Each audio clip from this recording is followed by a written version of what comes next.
Good evening, ladies and gentlemen. Oh my god, I gotta sneeze. Oh shit. Let's try that again. Good evening, ladies and gentlemen. Welcome to Lords of the Night. With me, as always, your Lords of Punishment, your Lord of Punishment. Say hi, Scribe. I am Legion. And your Lord of Puppies. Say hi, Satsu. God damn it, I did again. I might need you to do that. I am Minnie, and Satsu is Lord of Puppies. I love it. Fuck me. Your Lord of Pennies. Say hi, Satsu. Hello. And I am your Lord of Just Woke Up and Don't Feel Well Anyway. The Ranting Monkey. Hi, guys. How are you? How are you, Satsu? Confused, but otherwise fine. Hi, Squish. Scribbles, how are you doing, sir? Scribbles? I spent the first half of my day, well, more than half of my day, suffering through a raging migraine, which only went away in the last couple hours or so. Oh, wow. So my head's sore, but I'm feeling 20 times better than I was most of my day. So that's my situation. Thank you, Jar Jar Binks. I hate you, Scribe. The things Irate Bear did to me. I don't know what you're talking about, and that's not me being facetious. I have no idea what you mean. Huh. Guys, we're supposed to have a guest, but I literally just got the stream started right before we came on. I sent them a link, so hopefully he will show up here soon. As you might be able to tell, I'm not feeling the greatest. I'm a little bit stuffy. I went and laid down because my legs were hurting. Actually, from my spine down, the middle of my spine down was hurting. So I'll just go watch a little Married with Children. That was fucking stupid. Because I woke up when Lady Monkey goes, Frank, are you streaming tonight? I'm like, yeah, babe, I'll get there in a minute. She goes, it's almost 9.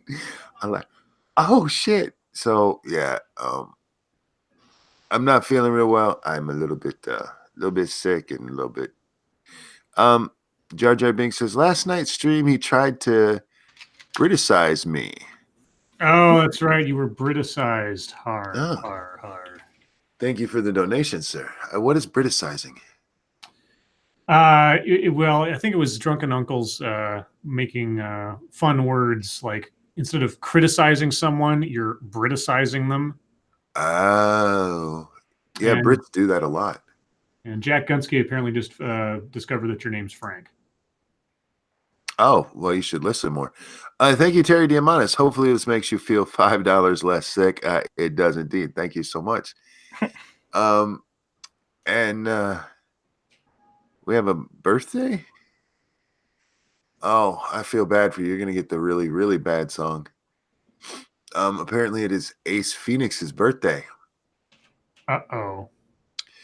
Well, Ace, do we have a treat for you? You have to do a super chat too. Thank you, Corey. If you combine Monkey and Sinatra, do you get Frank Sinatra? You kind of do. Yeah, sure. Yeah. Of course, I knew his name was Frank Jesus. No, it's just Frank. Jesus is just what I'm called in bed, sir.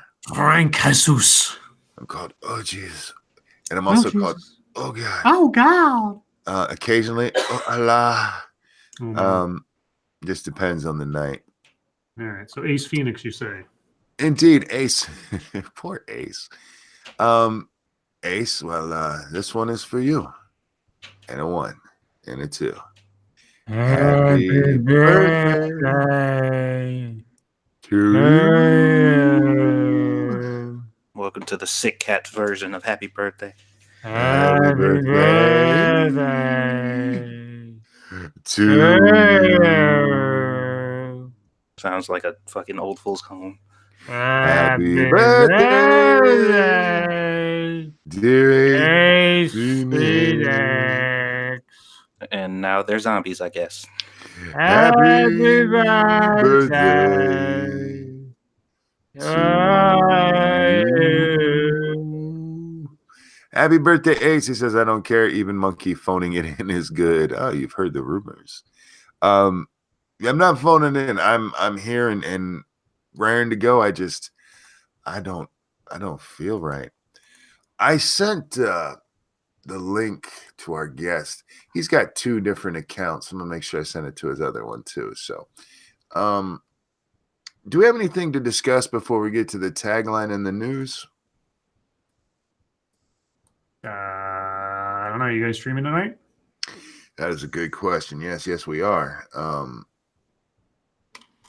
We'll be playing.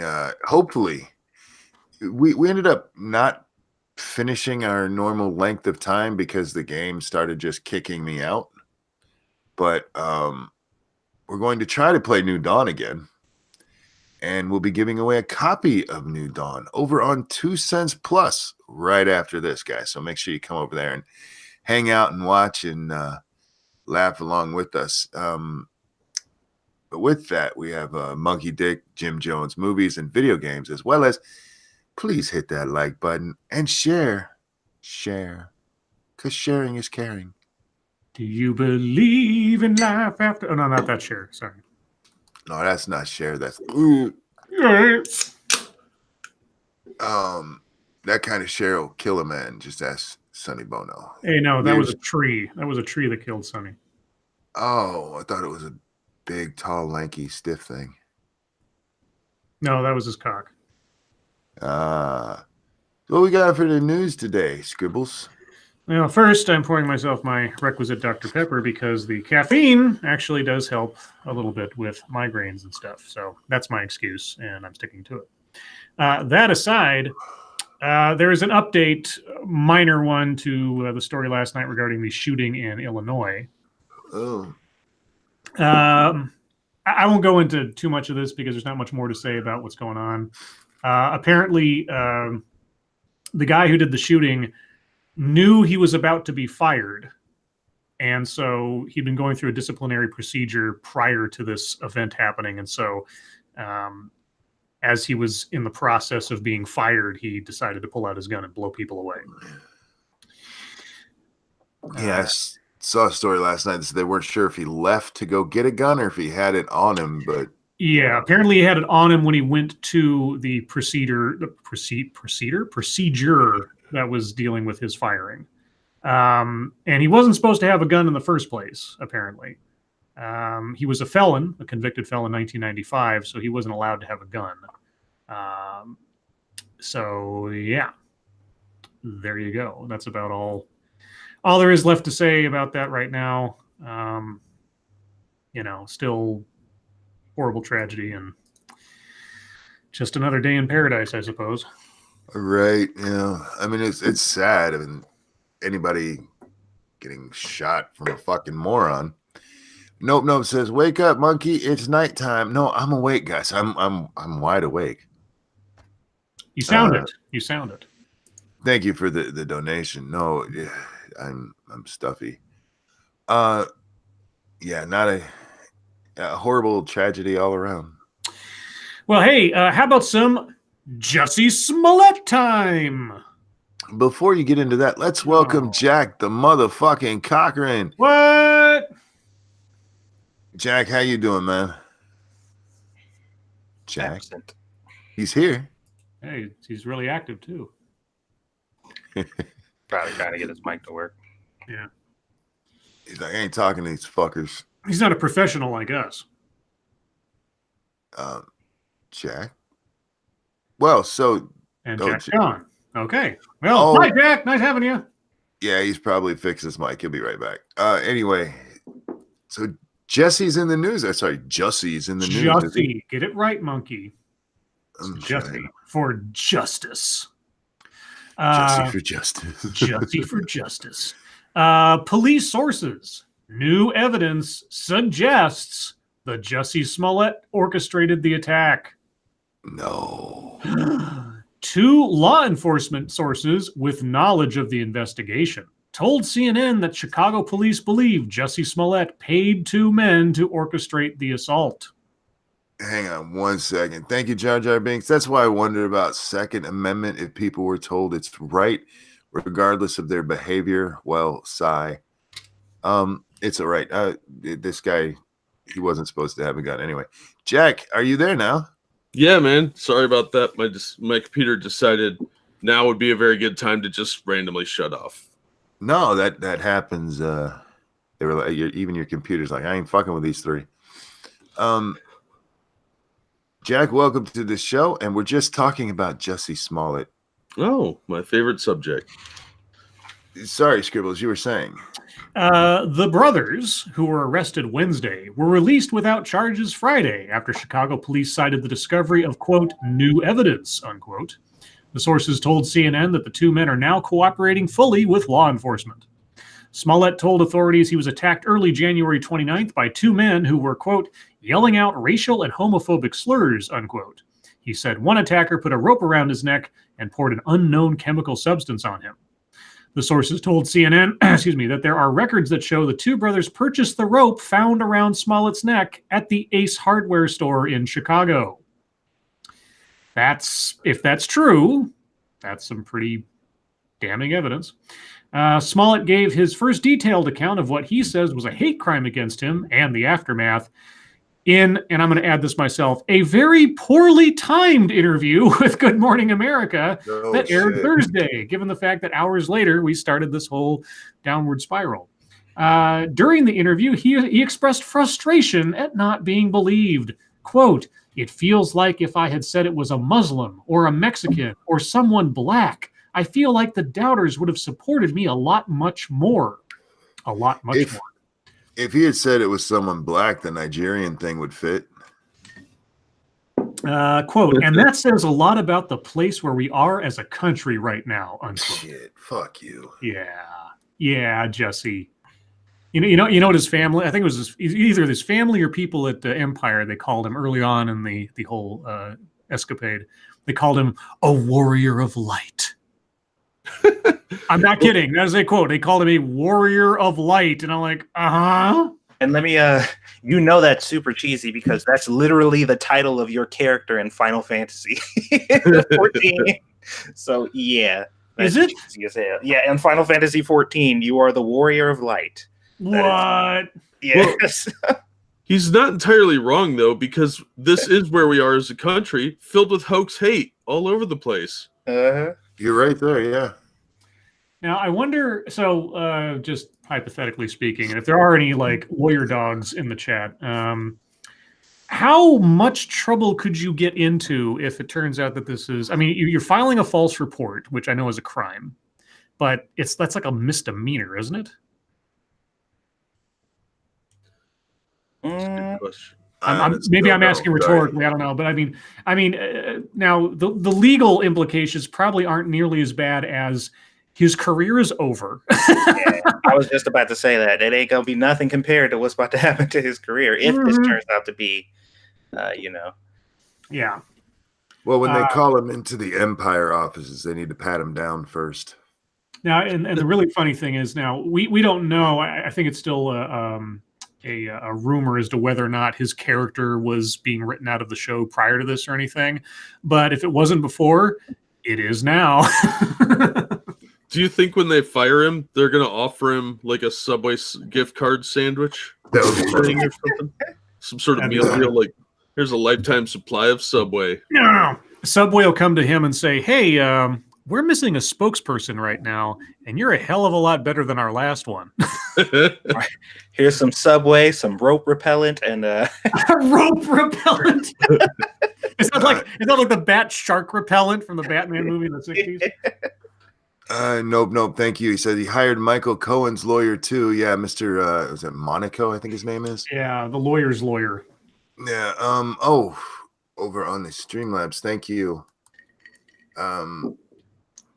All hail Lords of the Night. Y'all put my baby to sleep. Also, Satsu, invest in a baby carrier. Those things will save your sanity from Blind Press. Thank you so much, sweetie.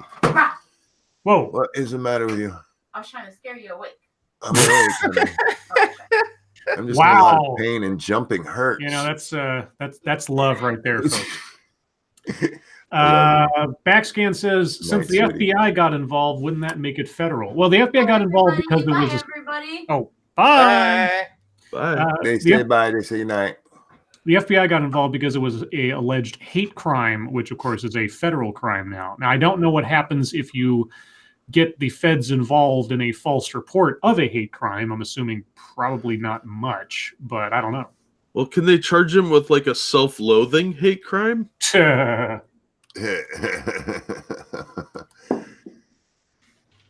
man. Anyway. This was stupid, dude. This was just stupid.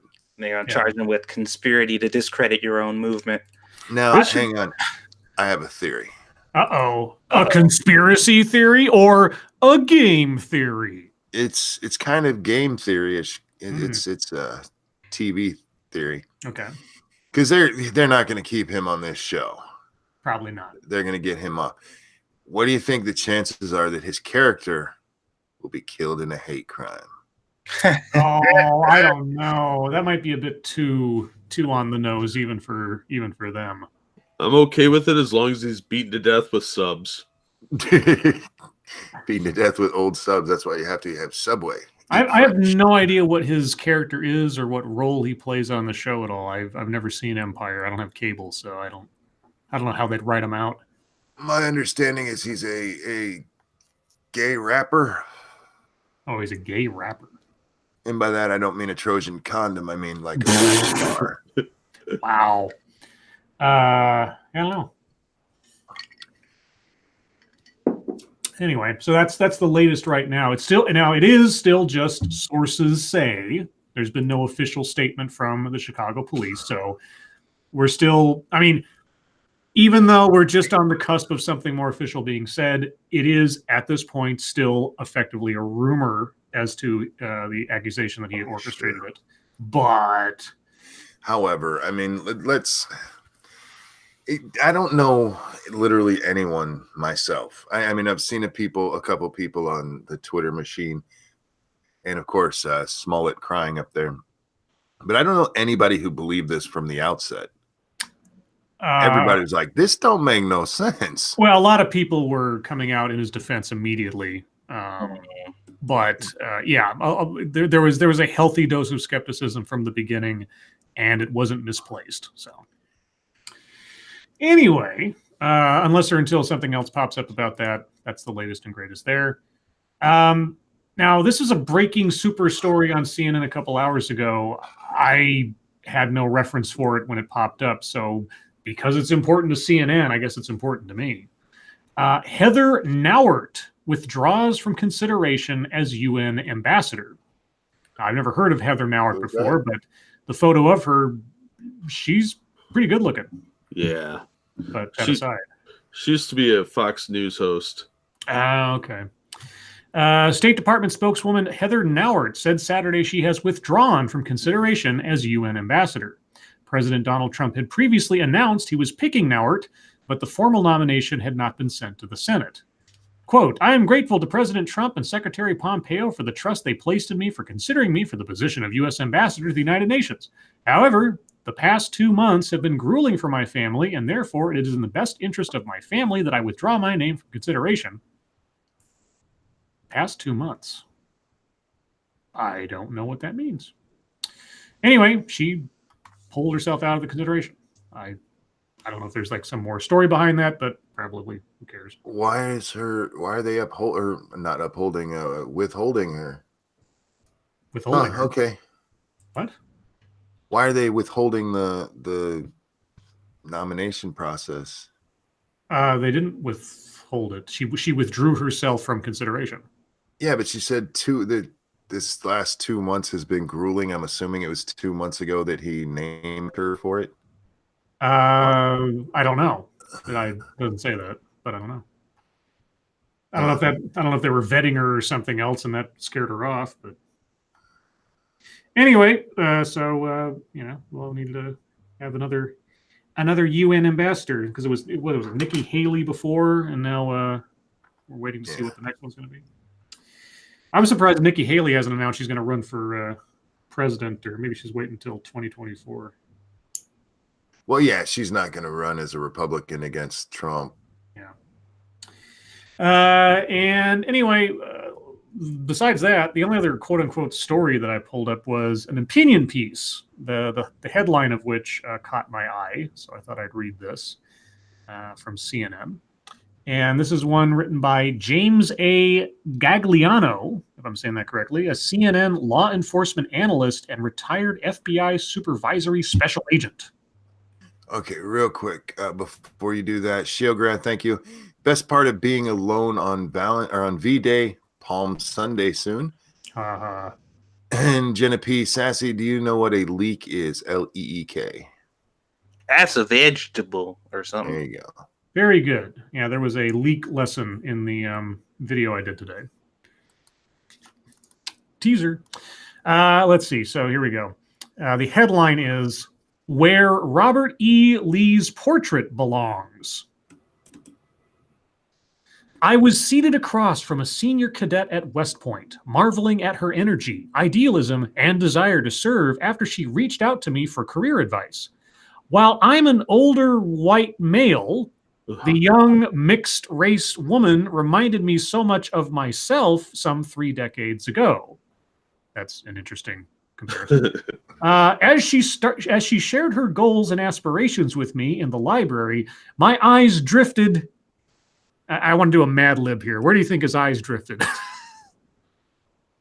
Boobs? Boobs. Yeah, if only. But it says, my eyes drifted up past her right shoulder and settled upon a familiar figure. It was a portrait of Robert E. Lee, commander of the Confederate Army and famous West Point graduate from the class of 1829. Lee also was West Point superintendent from 1852 to 1855, and I remember living in barracks bearing his name while I attended the academy. As my gaze settled upon the portrait, the irony washed over me in waves. Washed over you in waves, a little redundant. The juxtaposition was astounding. Here was the image of a man who fought to defend slavery. Is that what Robert E. Lee was doing? Okay. Historian. Hovering over the shoulder of an excited cadet whose African-American father was a non-commissioned officer assigned in Europe when he met and married her mother, a Caucasian German national. Lee led a rebellion that ripped our nation asunder in 1861. If Benedict Arnold, the reviled turncoat who tried to hand West Point over to the British during the Revolutionary War, is synonymous with treason, how should we characterize Lee, who led the armed insurgency designed to disassemble the Union nearly eight decades later? I think many historians have already characterized Lee. Yeah. He wasn't defending slavery so much as he was defending states' rights at the time. He wasn't. Now, I'm not a historian. I don't think Lee was a big slavery nut or anything. But I don't know. No, he actually wrote against slavery. He had a slave. It's amazing how many people in those days did. Wabbajack, thank you so much. Check my husband shows DM monkey #birthday. Check my husband Shio's DM. Shio sent you a DM, apparently. Oh. Okay. Anyway, maybe this isn't as interesting as I thought it would be, but that opening was just a little bit goofy. And thank you, Snubber. For fuck's sake, he wasn't Hitler. He was a product of his time. Yeah, he was a great war general who fought for the South because he didn't believe that the way things were going was the right way. He thought actually using biblical teachings was the best way to get rid of slavery. I mean, he wrote about this stuff. He's not like he was out there, I hate the Negroes, we got to keep them all enslaved. I mean, yeah, he was offered to be the commander of the Union Army before he said no when he went off back to Virginia to head the Confederate Army. Anyway. Didn't we seize his entire estate and turn it into Arlington National Cemetery anyway? Was that his estate? I didn't know that. Was that the? I don't know. Anyway, I think this guy's saying tear down that statue. Probably. Which I'm not going to read the whole rest of this, but given the weight of history, I had a difficult task before me when I met the young cadet. So just what did I have to offer in terms of advice about her future? What has that got to do with Robert E. Lee? I'm proud of you, I said, as she leaped up and announced she had to head to class formation. Do your duty, I advised. Nothing more, nothing less. America is counting on you. You give me hope that America's best days are ahead of... Fuck, what? Okay, Captain America. Whatever. Anyway. Is I he thought that'd be talking more... to All right. is he talking to a special needs kid? Because that's how it sounds. It does sound like that. Yeah, you're talking to an adult or somebody who's actually going through West Point, and that's your big advice. Yeah, go forth and do good, young one. So the DM I'm reading says, Ranting Monkey, it's my wife and father-in-law's birthday tomorrow. Feel up to doing the annoy Satsu thing? Names are Angela/Joel. Sure. I like to annoy Satsu. Why? Because I like to sing. Singing makes me happy. Well, here's what you got to listen to. So, Angela and Joel, this one is for you. And a 1. And a 2. Happy birthday to you. Gotta suffer with me, Squishy. Happy birthday to you. No escape. Happy birthday, dear Angela and Joel. She's trying to run away, guys. Happy birthday. birthday to you.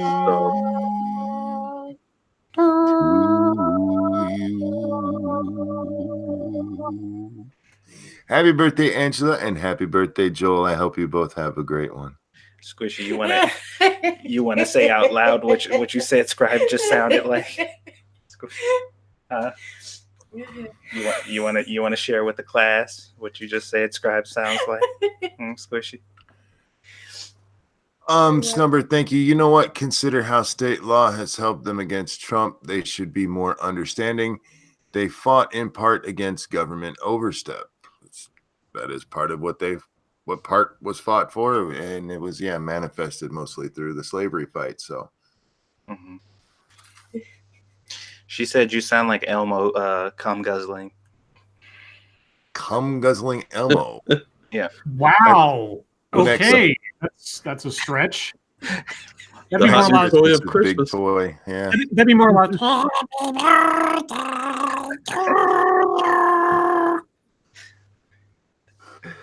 That's a very specific fetish. yeah, squishy. Maybe it's some kind of a side effect of being pregnant. Maybe she's gone nuts. Yeah, she was already crazy, so That's true. I'm offended. Oh, I feel bad. Not. Anyway. Offended Squeedus. Oh well, now if I offended Squeedus, I'm sorry. I don't want to offend the baby. Very upset. Anyway, that's all the news stories I had pulled up. I'll keep the Jussie Smollett thing going, as it says it's a developing story and it's going to be updated. So if something else happens, I'll let you guys know. Be great to see arrest made in Smollett case. Smollett been arrested. Mm-hmm. All right. With that, guys, we move on to hashtag MSS News. This is the part where you can help us do our jobs by sending a story you'd like us to read over to hashtag MSS News on the Twitter machine. We can't get to them all, but that's just because Elmo's over there doing things he shouldn't be. Oh, for God's sakes. All right. Let's see. Well, which one of these do I want to do? Oh, this one is about YouTube, so why not? This comes from Massive Dynamics. YouTube star, who I've never heard of before, YouTube star Furry Potato. Have you heard of Furry Potato? I know what he's talking about. Okay. YouTube star Furry Potato is shot while live streaming near Los Angeles synagogue. Security guard is arrested. What? A transgender YouTube personality. That's different than a star. But anyway, personality who goes by the name Furry Potato was shot outside a Los Angeles synagogue on Thursday after arguing with a security guard. The 45-year-old victim, a self-proclaimed First Amendment auditor, First Amendment author, What? The fuck? whose real name is Zoe, Zhoie. I'm assuming I'm assuming that is pronounced Zoe. Zoe Perez live streamed the incident in 2 separate videos outside the Etz Jacob Synagogue. In the footage, Perez appears to roam around the synagogue for about 30 minutes while a security guard questions her. The guard advises her, quote, not to do anything crazy over here, unquote, before going back inside the synagogue. Perez then films the guard standing behind the gate, zooming in and out on the guard's firearm and uniform, but not saying anything. After several minutes, a shot is fired and the footage gets shaky. Perez runs away from the scene while shouting a string of expletives and claiming to have been shot in the leg. The guard appears again, pointing his finger and admonishing Perez, quote, that was a warning shot, unquote. Oh. Okay. Authorities responded to the scene around 12:24 p.m. Los Angeles Police Department spokesman Drake Madison said Perez was taken to a hospital with non-life-threatening injuries. The guard, identified as 44-year-old Eden Zalegrenfeld, I don't even know if I'm saying that correctly, was arrested on suspicion of assault with a deadly weapon. Perez later claimed she was only filming exterior shots of the synagogue when a security guard, quote, came out and just started freaking out, started putting his hand on his gun. The YouTube channel, Furry Potato, free advertising, has more than 17,000 subscribers and contains videos of Perez filming the exterior of other businesses and government buildings while confronting people, security guards, and police officers, which is always a wise idea. Not that the security guards' actions are necessarily justified, but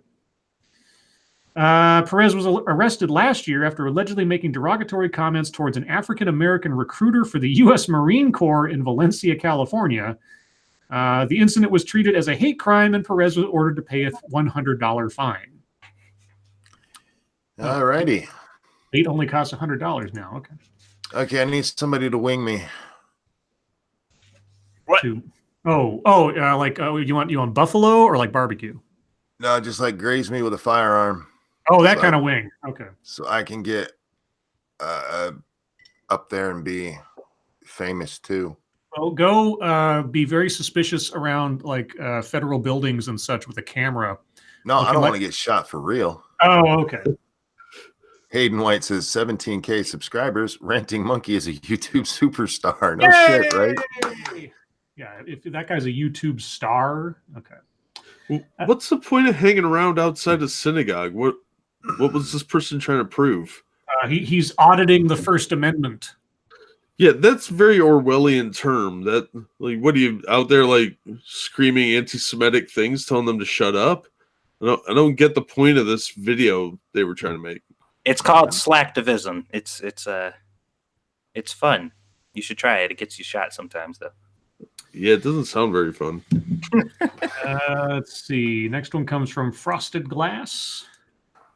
Amazon deserves more than rejection from New York. It should be punished. God. Really? How are you going to spank it? Mm. This Amazon comes might like that. This comes from The Guardian, and it's an opinion piece by someone named Matt Stoller.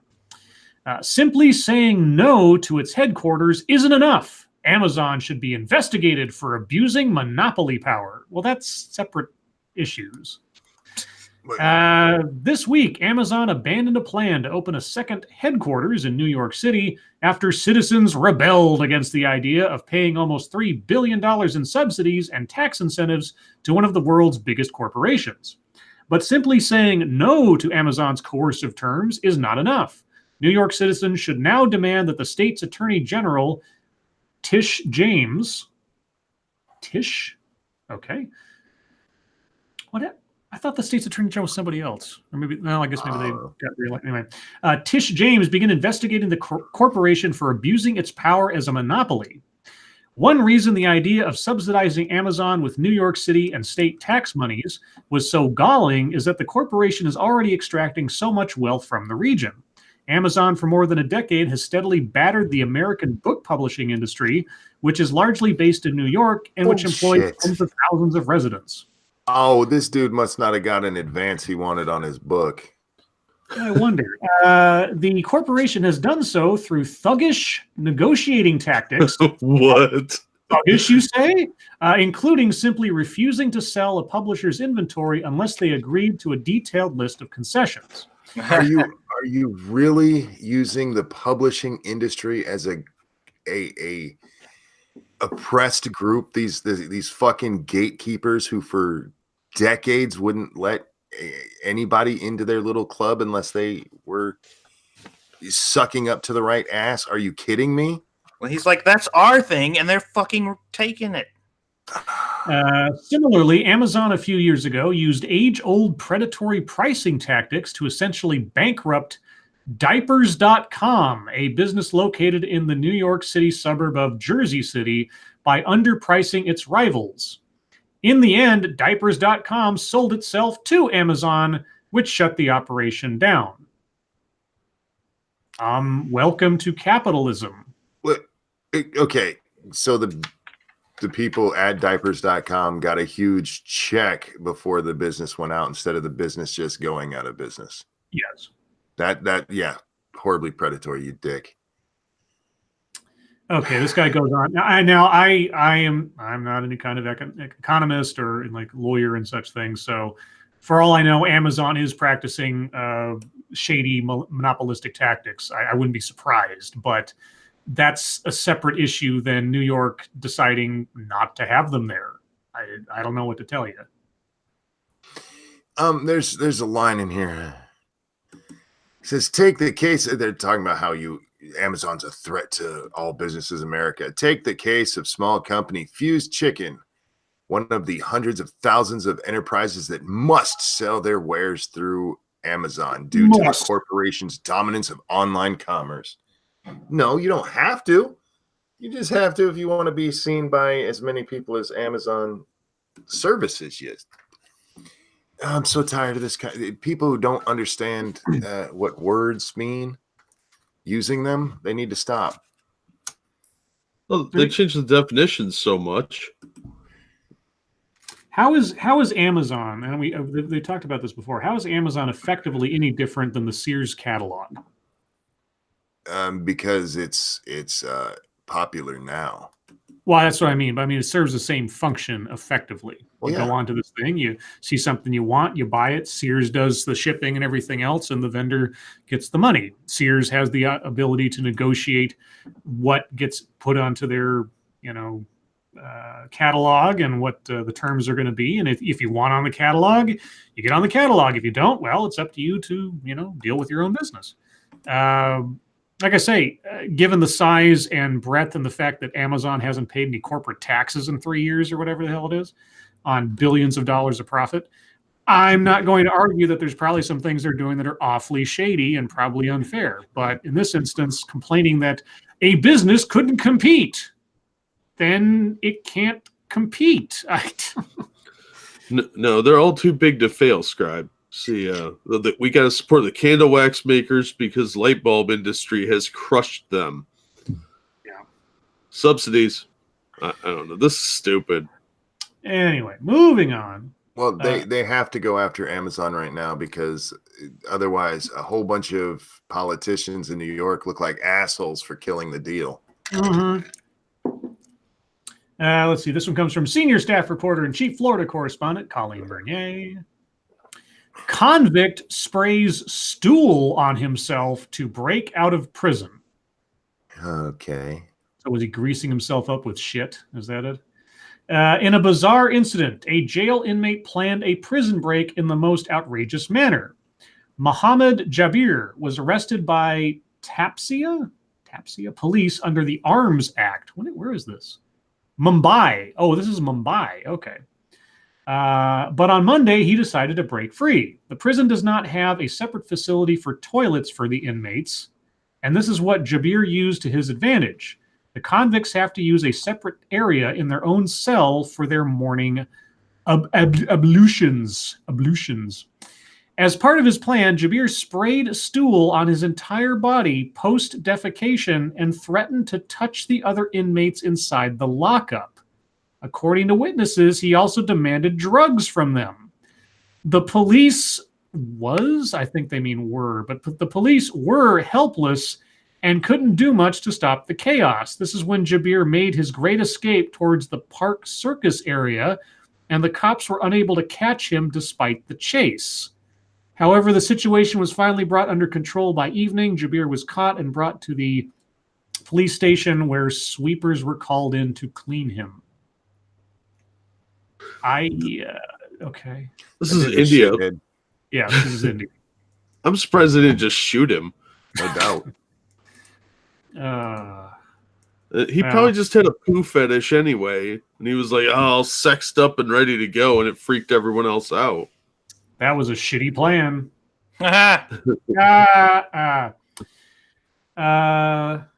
Let's see. Don't need to read the article, just the title, and that's it. It's from Vice's subgenre.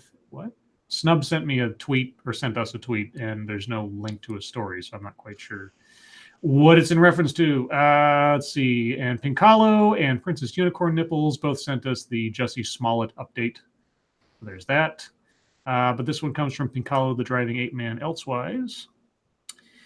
Penthouse accuses Judd Apatow of hypocrisy for past un-PC jokes about LGBT people and mass shootings. Okay. Adult Magazine decides to target a Hollywood sacred cow. Penthouse debuted its new website Thursday by publishing a 15-minute video that attempts to show that director-comedian Judd Apatow's past jokes, remarks, and statements are at odds with his current progressive persona. The video suggests that Apatow is hypocritical to call out sexism, jokes about LGBTQ people, and other social ills because he has made similar jokes in the past in stand-up routines, talk show appearances, and in storylines in his hit comedies. Reps for Apatow did not respond to requests for comment. The video cites Apatow's recent criticism of comics, quote, punching down, unquote, to vulnerable targets in society. Quote, I feel like it's more important to say to kids and to trans people, hey, I care more about you than this, he said in a recent interview, with the video jumping to clips from Apatow's movies like The 40-Year-Old Virgin that includes scenes that play on LGBT stereotypes and use derogatory terms like trannies and faggot. It also takes issue with Apatow's criticism of Louis C.K. jokes about survivors of the Marjorie Stoneman Douglas High School shooting in Parkland, Florida, because Apatow made jokes decades ago about mass shootings and suffering children. So, you want him to get fired? Or something? Or you're just pointing out the conflict? Okay, well. Real quick, Johnny Hellcat, thank you. That's more clever than the guy who stuck a paper clip up his urethra here a while ago. FYI, that didn't go very well. Okay.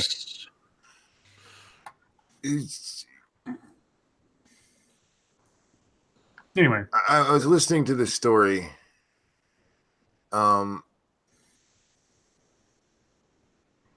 Penthouse is the one that accused him of this. Well, yeah, they made an expose video. Yeah, gotcha. I was like, I missed who you said was calling him out, but I got it. Okay. So people that take pictures of chicks being dirty whores are judging someone based on comments they made. Hey, you be nice to them dirty whores. Well, no, I love me some dirty whores, but if you're going to be a morally puritanical person, you probably shouldn't live in that glass house they weren't talking about being morally puritanical. They're talking about hypocrisy. But I mean, how old are these jokes? Nobody's allowed to change. You're stuck forever as you are right now. Well, it's the same. So here's the thing, and I don't know what Judd Apatow has said, but if he said anything in support of like James Gunn being fired or Roseanne being fired, etc., for past jokes they had made, then you could rightfully point out that Judd Apatow isn't clean in that regard either. Right. That's about it. I mean, you couldn't necessarily take a moral stand on it or anything else. You could just say, you know, your comments now effectively damn you or anything else like that. So if that's the point they were trying to make, okay, great, you did it. And now what? I mean, what's the expected outcome of that? Yeah. They wrote an article of stuff I just don't care about. Like he said some foul things. Yeah, who hasn't? Well, here's my problem, and I'm going to have to agree with Penthouse on this, because this is a guy who came up made his name saying all kinds of horrible shit, and don't tell me you didn't know they were horrible back then by the standards. Now tranny I'll give him, because that has just in the last couple of years become something that's the most horrible thing to say. But you knew fag jokes were considered on PC. Don't lie, you motherfucker. But now that he's rich and famous, now he's woke. Now that kind of talk is not good anymore. Now, of course, I haven't seen him come out, and he will now, but he'll come out and express deep regret over who he used to be. Suck me. Those kind of people bother me. Yeah, he's too ingrained into Hollywood to lose his job or anything anyway. Nobody's gonna mess with him. He's too much of a star maker. So I think the real story here is somebody read the articles in Penthouse. No, they have a new video service apparently. Yeah. It's not porn. Why would anyone watch that? Is it not Well, porn? What's the point? Well, they have articles. They always did. Look, So, if it was naked women rubbing themselves against like, I don't know, a cannon while telling me their political views, I'd watch. Yeah, but at least there's boobies then. This sounds boring otherwise. There better be nudity in this or it's stupid. I agree. let's see. This next one comes from Jim Heelis. Poo found on every McDonald's touchscreen tested. This sounds like we've done it before. Yeah, this is from Wednesday, November 28th of last year. So, yeah. Sorry, Jim. That's a bit of a dated story.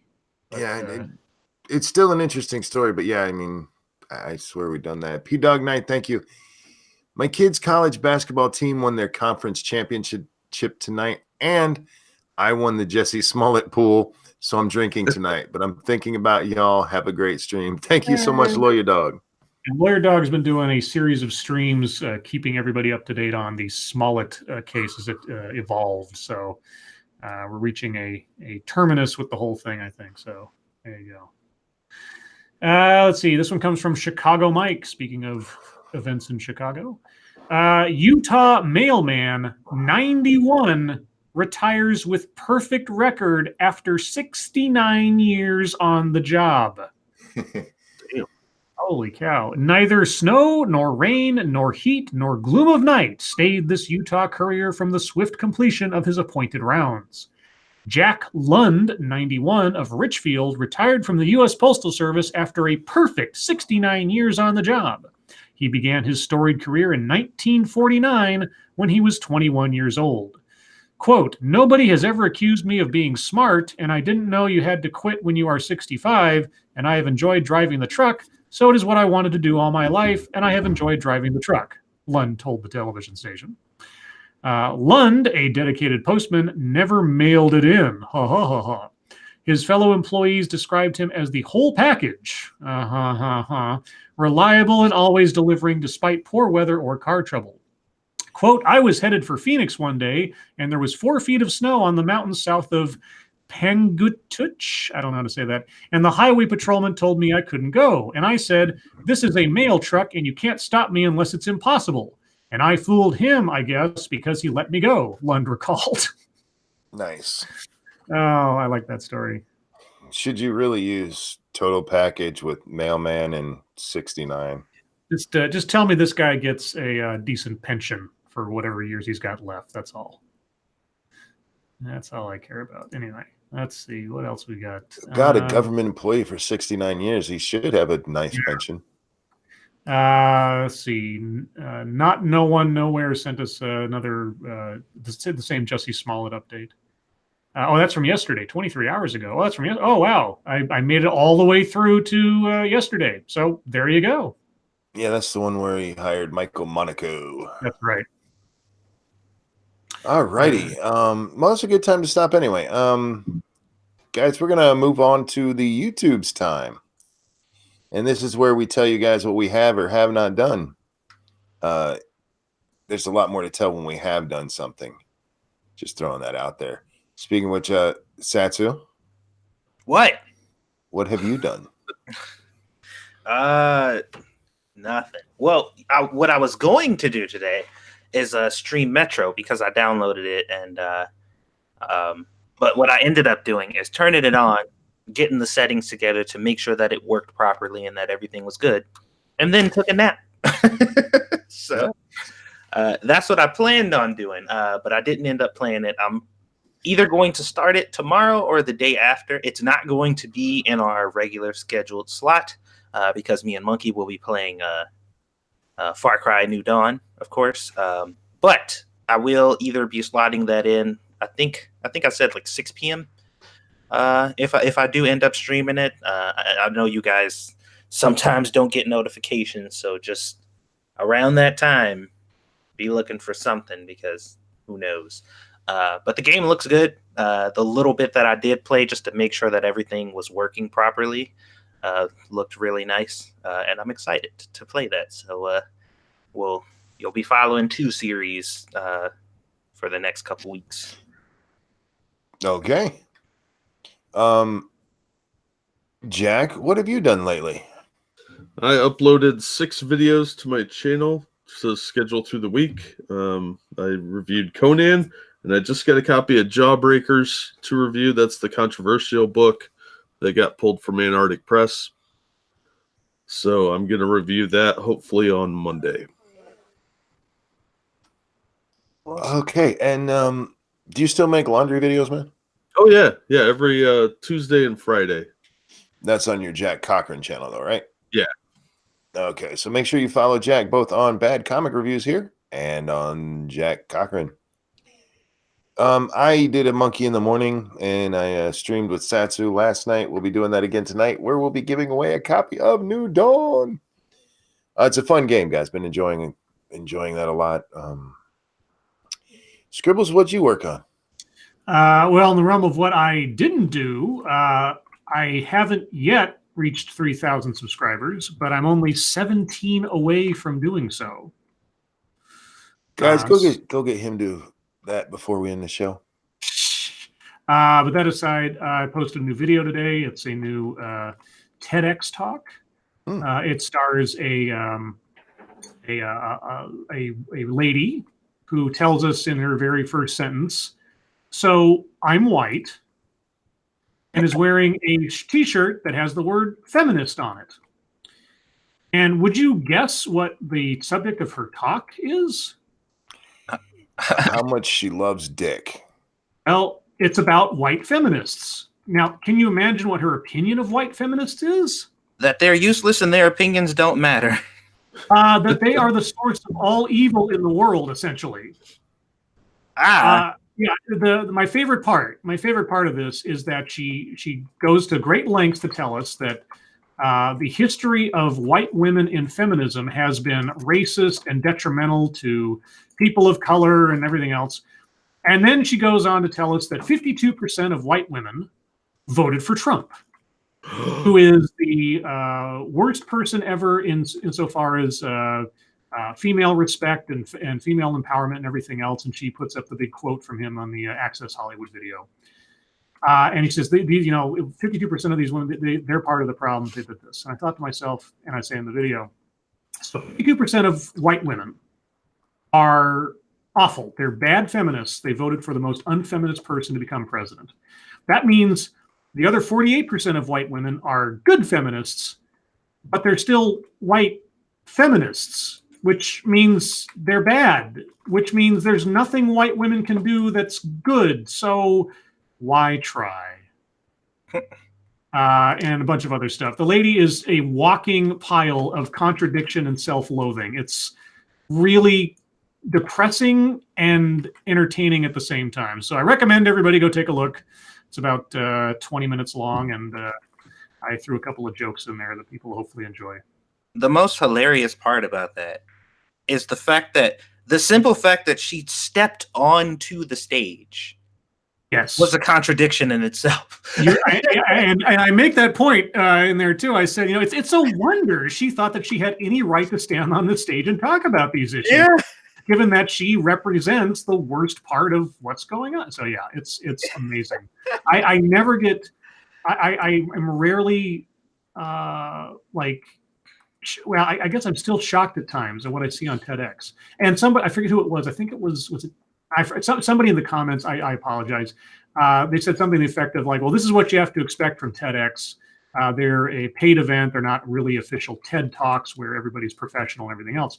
And I just want to say there are littered amongst that playlist several regulation TED Talks. Yep. People just as or more ridiculous than this lady. It is not confined to TEDx, trust me. So anyway, that's the latest and greatest there.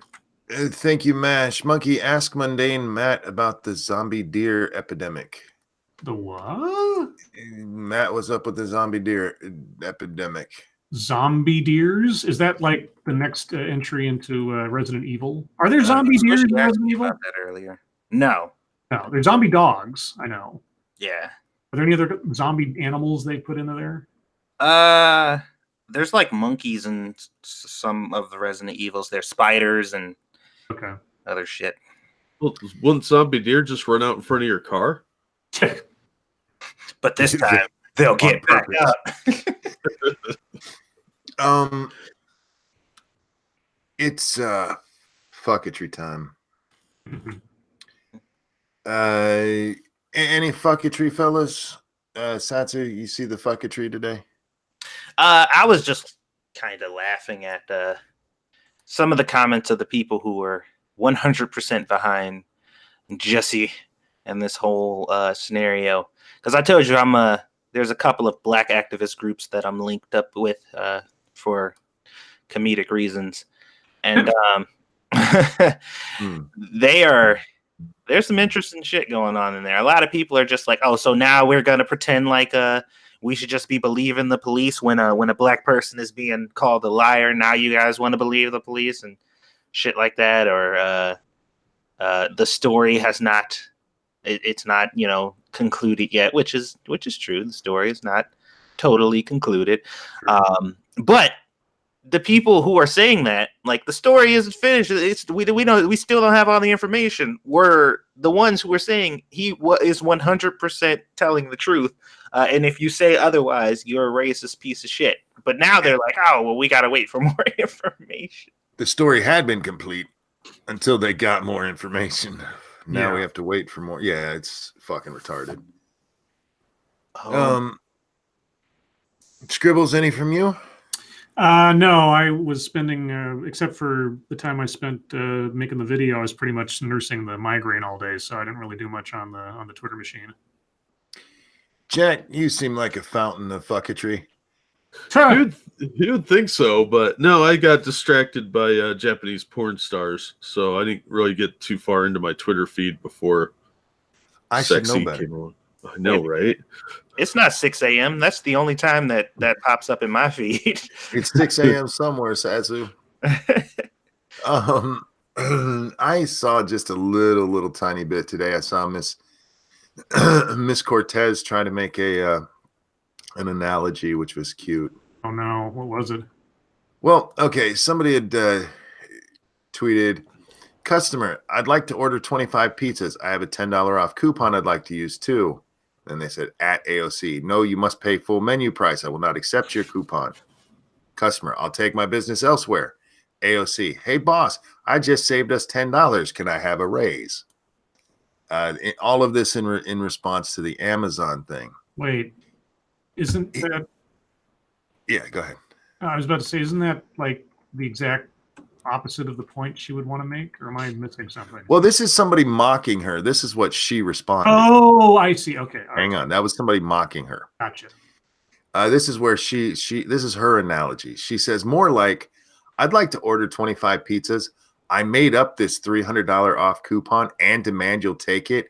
And if you want to talk about it, I'll leave. And then Queens, where did you get this coupon from? 300 is too much. Who gave this to you? This is weird. Them. I told you $300 off 25 pizzas.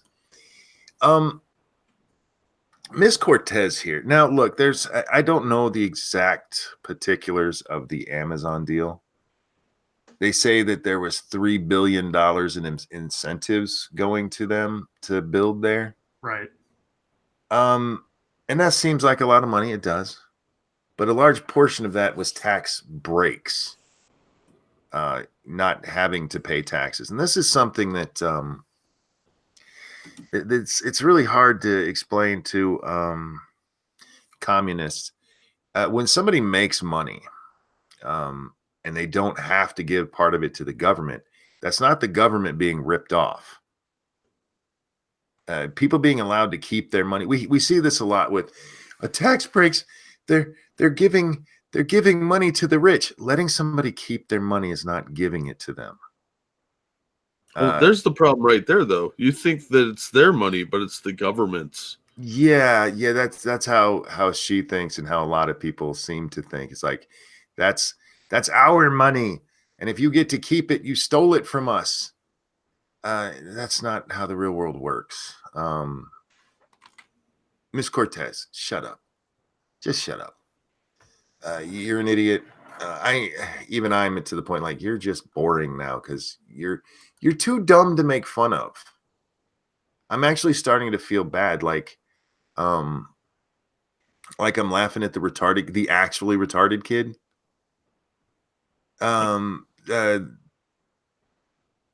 Brown coat says that's insulting to idiots. Okay. Yeah, she's a drooling moron. Frankly, I'm an idiot, and I take offense to that. There you go. I changed it. Not idiot. She's a drooling moron. Thank you. And yeah, she's just. There's actually video of her walking down the long congressional hallway up to where she gets to talk to reporters, and she just looks so giddy and talking about how the deal fell through and how that's a great thing for people, because 25,000 people were going to get jobs, but man, now New York is not going to get tax money it wasn't getting anyway. Like Johnny Hellcat, thank you. What's this reality you speak of? I know, right? I should be more careful. But I'm glad we didn't have much in the fucketry department, because I wanted Jack on for a very specific reason. And it's because of you, Scribe. Well, at least you want to jack on and not jack off. Well, I want to jack off most of the time. I just don't do it while we're on stream. Oh, wow. Dragon Mage, thank you so much. Interesting fact. Did you know that the queen that the queen is above the law?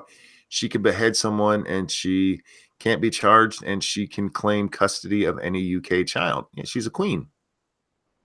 That's how it goes. And Terry Diamandis, don't be silly, monkey. Unemployment is only low because everyone has 2 jobs. Yeah, Scribe. Jack joins us a lot of times on Monkey in the Morning. Mm-hmm. And You're replacing me. I see how it is. No, if you want to talk about replacing you as in the you part of it, that would be Polly. Oh, great. Polly has trouble with breaking format. When we break format, even though we don't have one, he gets a little ticky. Like you can hear him over there shaking a little bit. No. Jack pulls up some really fucking weird movie references. Okay. Shit that I've never even thought to have heard of. Mm-hmm. Like shit like I can't believe that's even a real thing. And they're always movies from the 70s, 80s, up to today. I sound like a radio station. The best of the 70s, 80s, and today. But I thought it would be really good and really fun to listen to you two nerds talk about movies. Okay. So here's my first question. I want to get this started. What is the most, if you had to label it yourself for each of you, Jack, and I know Satsu, you and me, we're going to sit back and let the nerds talk. I just like calling them nerds. Sorry, guys. We're going to sit back and let the gentlemen talk, because we're not going to have any part in this, because even me, as somebody who likes movies, I don't know what the fuck they're talking about. But for you two, what is the most obscure movie you can think of that you've actually seen? The most obscure that I've ever seen. Something like if it's mentioned it to somebody, they'd be like, that can't be fucking real. Or, I've never even heard of such a thing. Jack does this to me all the time on Monkey in the Morning. So I know you got some, Jack. Don't sit over there quiet. Not my fault. You're all cultured and shit. Well, At this moment, I'm challenged to remember the title, but what about the time that John Wayne played Genghis Khan? The Conqueror? Yeah, Nah, the that's Conqueror. classic. Obscure. I mean, okay, Silver Tongues. Blood Orgy of the Leather Girls. Blood Orgy. That's a real movie. Yep, feel free to look it up. Not Blood Orgy of the She-Devils. That's an entirely different movie. Blood Orgy of the Leather Girls is about a girl gang. One of their members is suddenly like taken aback by something. Like they think she's dying. They think she was raped. So they go after this fraternity of guys and like murder them one by one. And it turns out she just had the flu. Seriously, that's the whole plot. What about Sorority Girls in the Slimeball Bolorama? Oh, well, that's got Joel Shepard and Leanna Quigley. Mm-hmm. And, it's an all-star cast, so you really can't go wrong with that one. If you haven't seen it, I highly recommend that movie. It's got everything. It's got bowling. It's got imps. It's got badass chicks on bikes. Yeah, that's Joe Bob Briggs territory right there. I don't know. There's tons of obscure movies like with a Danger Children at Play, where they actually murder a bunch of kids at the end of the movie.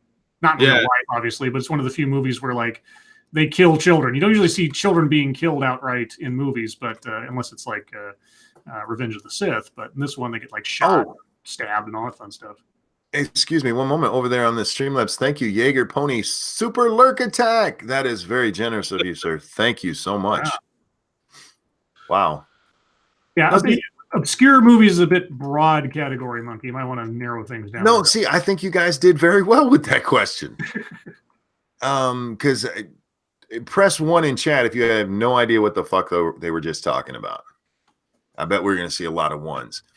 I'm interested in listening in on conversations like that.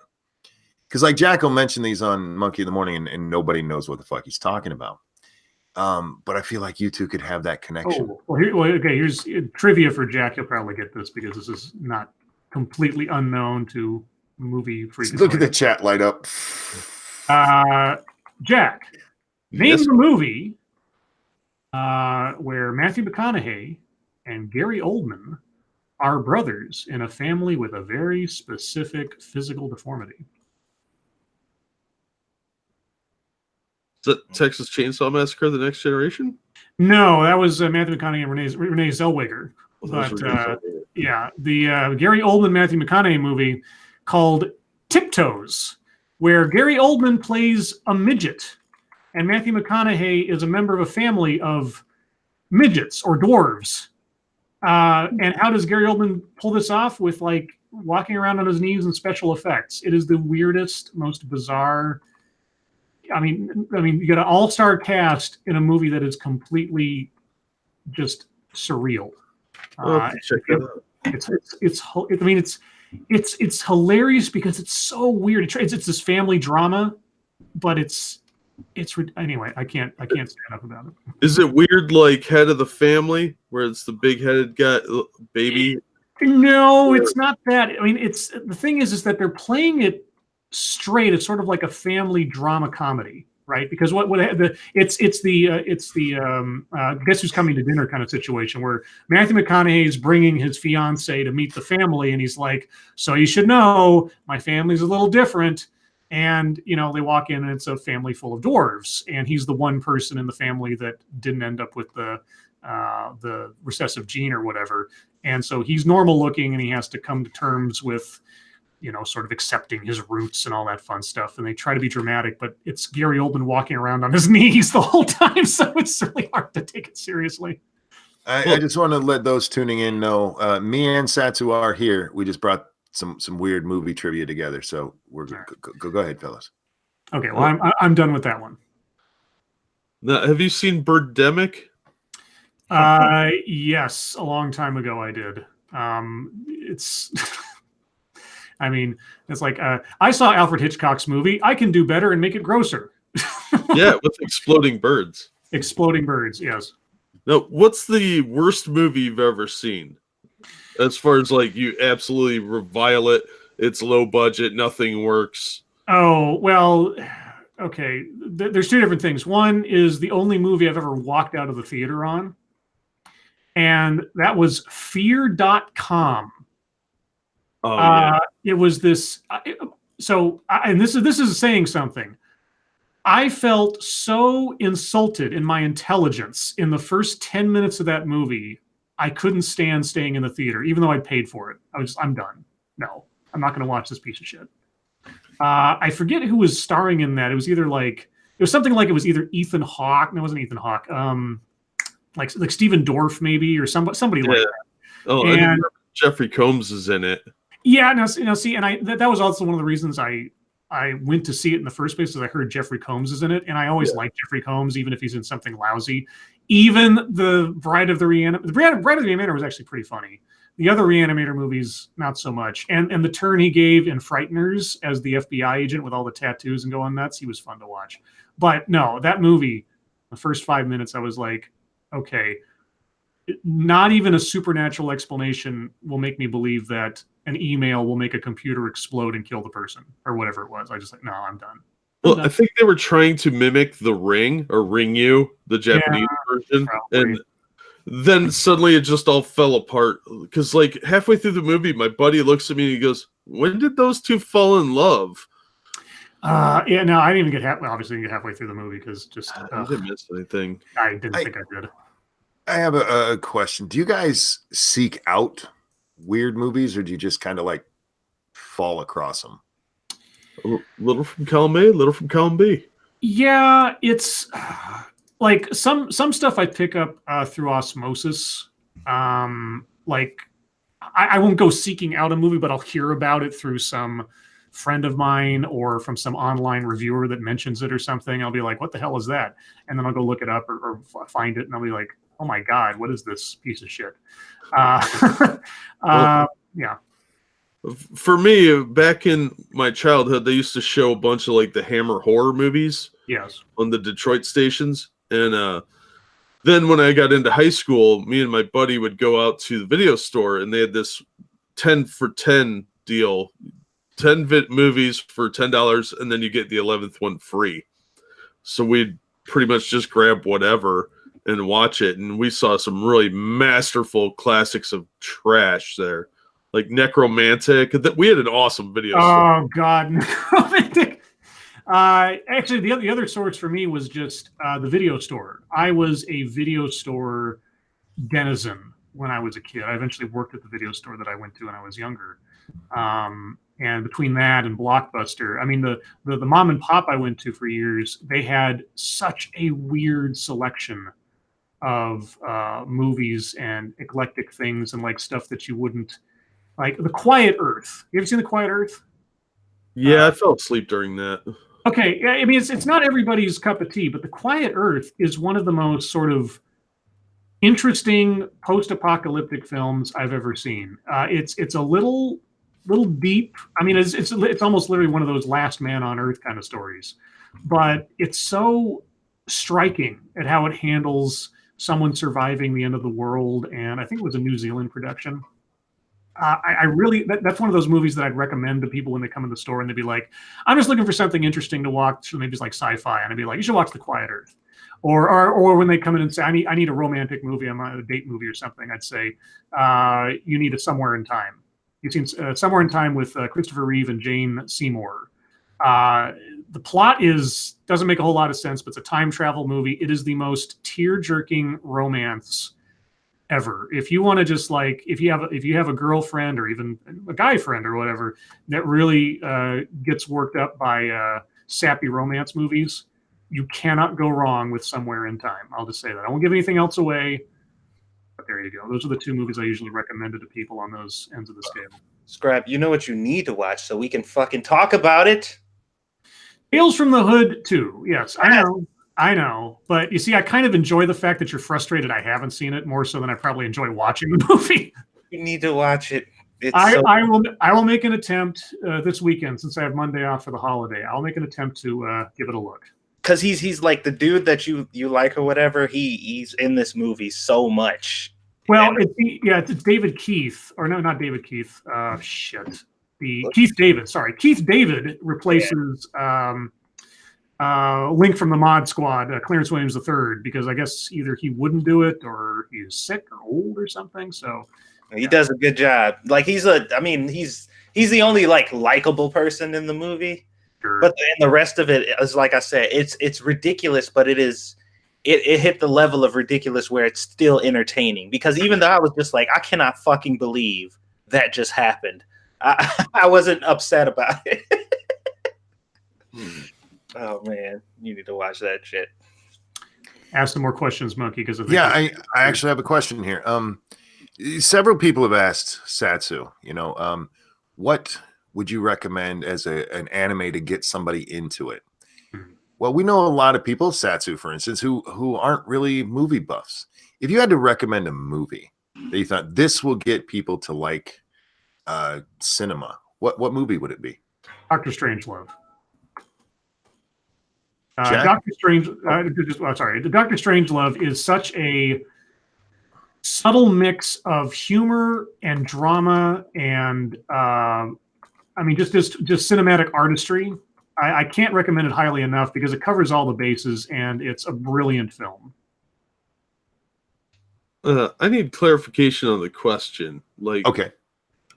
Are you looking for something that will get them into the like gravitas and cinematography of a movie, or just to like movies for whatever reason? Just to them, okay, now I see why people like movies. Oh, The Hunt for Red October. Fair enough. Yeah, I'd probably go with something that has universal appeal. I mean, like the Avengers or something that the broadly audiences are fairly safe. Like, oh, you'll like this. But if you want something like that's going to get people into every aspect of it, I'd probably go with M. Oh yeah, Fritz Lang's M, or maybe Citizen Kane or something like that. The Third Man. And see, the Citizen Third Kane Man sucked. Stop it. The Third Man I was going to recommend. If you want to like get somebody interested in specific genres, I'd say you start the Third Man for like classic noir, and then you do Memento for neo noir, or maybe Bound. Have you seen? See, it really depends on what type of movies you think they might like that you could recommend to them. Like, if somebody likes action movies, you go with Die Hard. Yes, say the Christmas definitely. movies. But if you're looking for like somebody that's just looking for popcorn entertainment, or romance movies, you go with like Sweet Sweetback's Badass Song. Did you see the biopic of the making of that movie Badass, which was directed by Mario Van Peebles?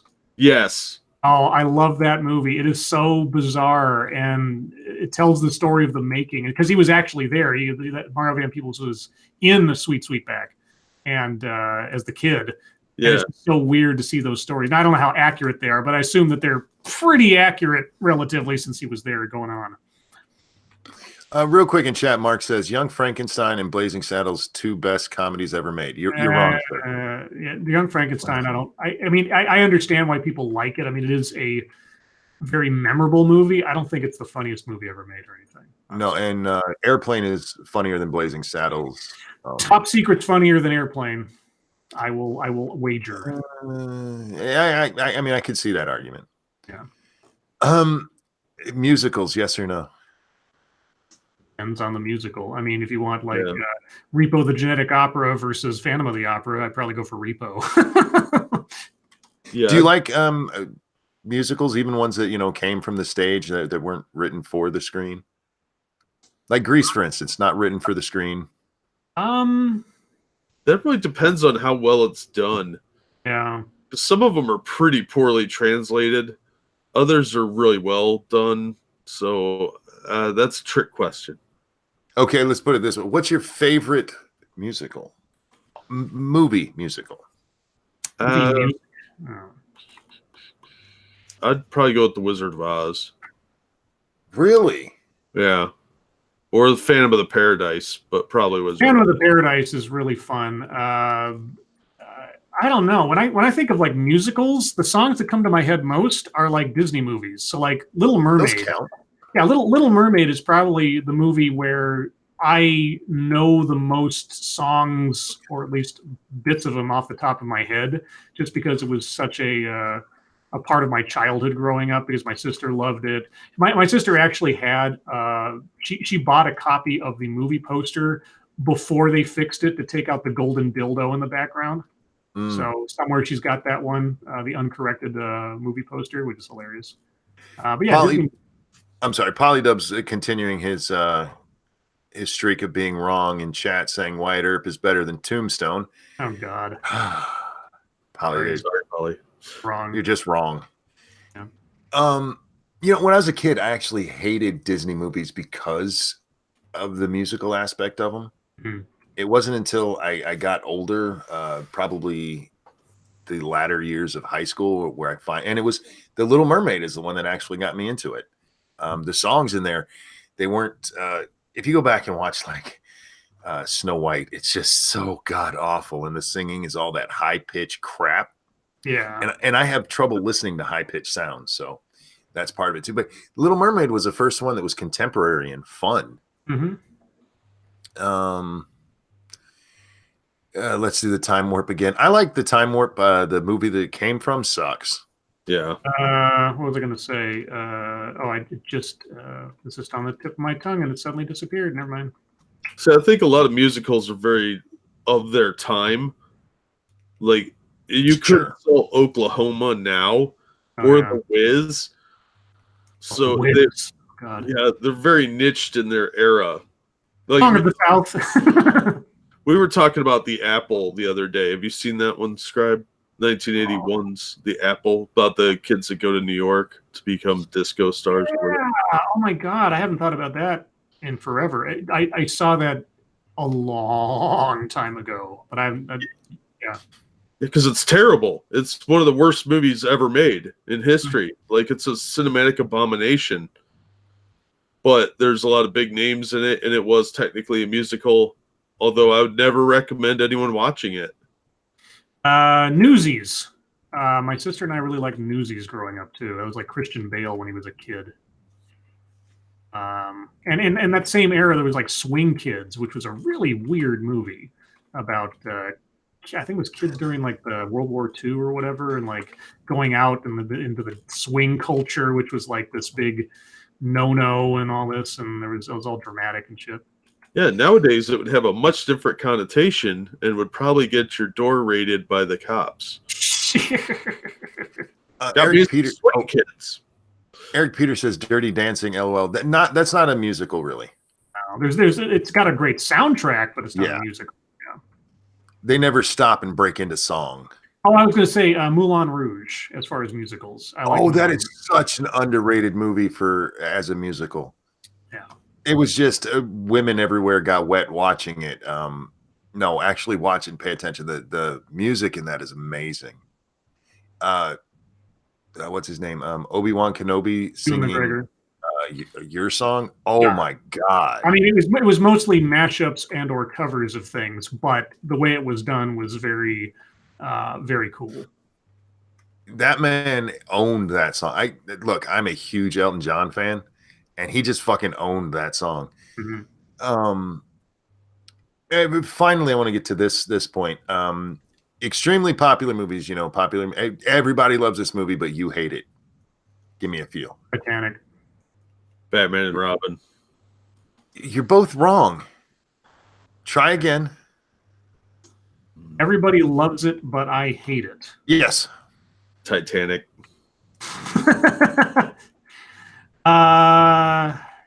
Mars Attacks. I hated Mars Attacks because I always thought that he treated the material completely backwards. Mars Attacks, the original collecting cards were humorous in a way just because of their imagery, but it was about the atrocities of war. I thought it should have been more of a horror movie than anything else, but he turned into this screwball cartoon, and I didn't like that. Have you seen Invasion of the Saucermen? Long time ago, yeah, with the big heads. Yeah, that was probably the more serious version of Mars Attacks. Yeah, I mean, and then the monsters looked obviously similar to the cards, but all the same. When I first the very first time I saw the trailer for Independence Day. Before knowing anything about Independence Day, I thought it was a trailer for Mars Attacks because it seemed to be around the same time that the card thing was coming out again. So I was like, this is big shadows going over New York City. I'm like, oh, and then it was like ID4, and I'm like, what the fuck does that mean? All right, and since I'm out of questions, we're going to turn it over to the chat. But I did want to say, Satsu, I did plan this where you and me weren't going to talk, but I thought this was a nice thing to do after bringing both Drunkle and not AP Gasly on the show. Do something nice for Scribe and bring somebody on that he could actually have a conversation with instead of being interrupted constantly. Oh, I see. So, Jack, you're an apology tour. He is my apology to you. Oh, So I'm the chocolates you get after your husband beats you. Yes. wow. No, Jack. Never happen again, Scribe. You are chocolates and flowers, sir. Oh, thank you. But guys, yeah, we're going to turn it over to you. It's a couple minutes early. I'll take this time to remind you, over on 2 Cents Plus, right after this show, we're going to be playing Far Cry New Dawn, giving away a copy of Far Cry New Dawn. So make sure you come over there, get yourself a chance to win. And it is a Steam copy, guys. Sorry, it's not on PlayStation or Xbox, but you should be playing on PC anyway. So we're turning it over to you. Questions, comments, concerns, throw them into the chat now. We will do our best not to ignore you like we do most of the show. Oh, yeah. Jack comes on Monkey in the Morning a lot of times, and he makes these fucking obscure references. I'm like, I've got to get him on with Scribe because I can just sit there and listen to you talk weird-ass movies that nobody's ever heard of. There was a great thing when I said put one in chat if you've never heard any of the shit they're talking about. Somebody pressed one and they said, and they all still sound like better movies than The Last Jedi. See, what I always get frustrated about is like my head is full of crazy shit, but it almost always comes out much more organically when I'm not actually talking about movies. Like we'll be talking about something and it'll remind me of some obscure thing and then I'll spout off about it. If you ask me like, oh, what's the most blah, blah, blah movie you ever seen? I don't know. You guys still answered very well tonight. I mean, that's the thing when you have somebody to play off who can do that. Because like me, the most obscure movie I've probably seen, I could not tell you because I don't watch very obscure movies. Yeah. I used to watch some obscure stuff on Cinemax, but that was because it had boobies in it. Oh man, Night Moves. Night Moves.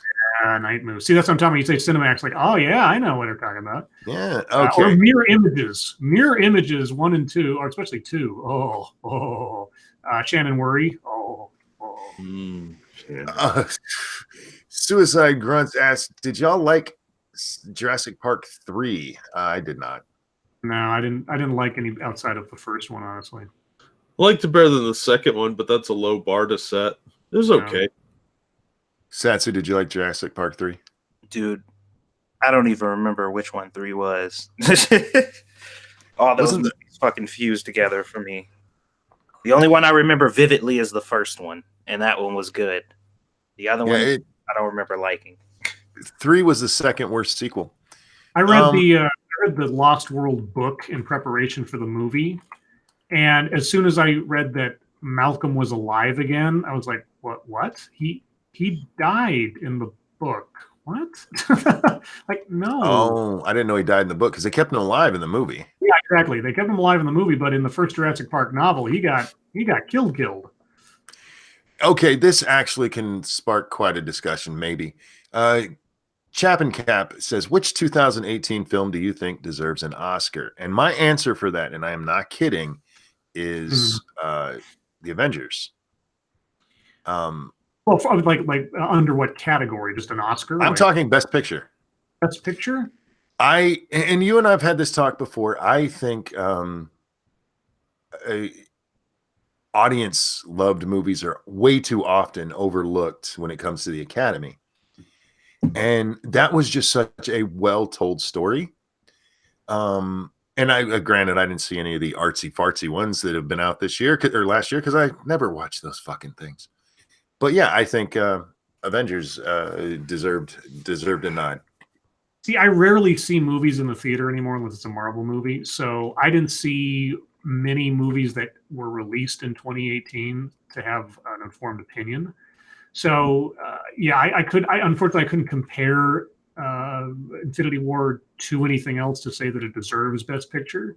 I did see Black Panther, however, and it does not deserve Best Picture because yeah. Jack, you got any? I'd probably go with the Avengers too, because most of the movies sucked this past year. Yeah. I mean, Infinity War was amazing. I mean, I got to say I'm always impressed, even when it's not necessarily a great movie, when a director or a writer is able to not only make the villain empathetic to a certain degree, but in some instances almost turn them around into the protagonist. I saw this effectively done in, at least in my opinion, in Devil's Rejects, and most especially in The Proposition. I've talked about The Proposition before, Australian Western movie. If you want to see the shifting sands of morality and who the good guy is, Proposition's a great flick. And we all know Satsu's answer is I don't watch movies. There you go. Well, I mean, if I had to pick one, obviously it would be The Avengers, because that's pretty much the only noteworthy movie I saw. So, Yeah.